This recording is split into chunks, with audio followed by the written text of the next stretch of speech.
नमस्ते, मेरा नाम डॉक्टर रजत भेंडे है। मैं consultant oral and maxillofacial surgeon हूँ oyster and pearl hospital Pune में। आज के इस वीडियो में मैं आपको बताना चाहूँगा डेंटल इम्प्लांट होता क्या है, इसके फ़ायदे क्या होते हैं और इसका नुकसान क्या होता है।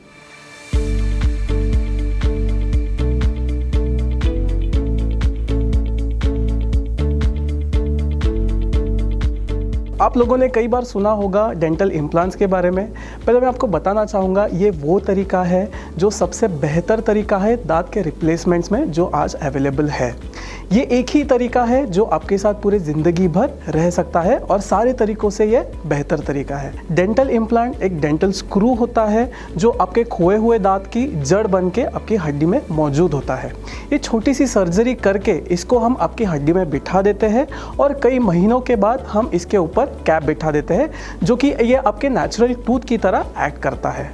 सो डेंटल इम्प्लांट ये बिल्कुल पेनलेस प्रोसीजर है और सबसे अच्छी बात यह है कि इसका सक्सेस रेट 98% होता है जो और कई ट्रीटमेंट से सबसे बेहतर होता है।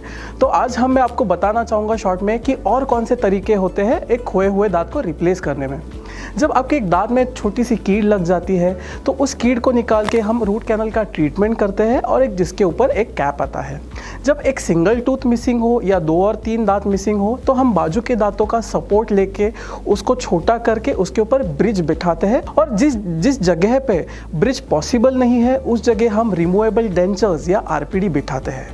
बट मैं फिर भी आपको कहना चाहूँगा डेंटल इम्प्लांट में ये बाकी चीज़ों जैसे कि बाकी दांतों को छोटा करने की ज़रूरत नहीं पड़ती है।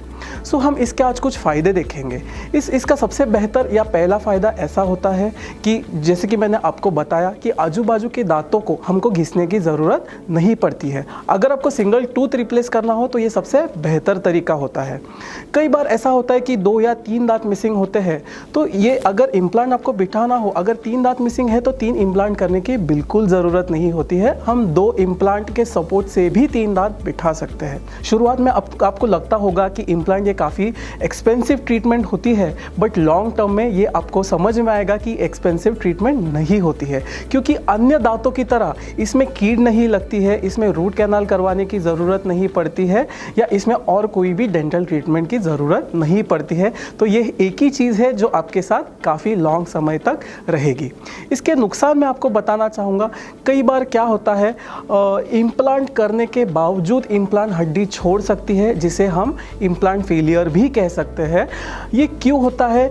कई बार ऐसा होता है कि हम अपनी ओरल हाइजीन प्रॉपर नहीं रखते हैं, हम ब्रशिंग प्रॉपरली नहीं करते हैं। उस वजह से क्या हो सकता है हमारा जो खाना है वो इम्प्लांट के आजू बाजू में फंस सकता है। इसको हम अपनी भाषा में पेरी इम्प्लांटाइटिस भी कहते हैं। तो हम कई बार रिकमेंड करते हैं कि इम्प्लांट करवाने के बाद दिन में कम से कम 2 बार ब्रश करने की ज़रूरत होती है।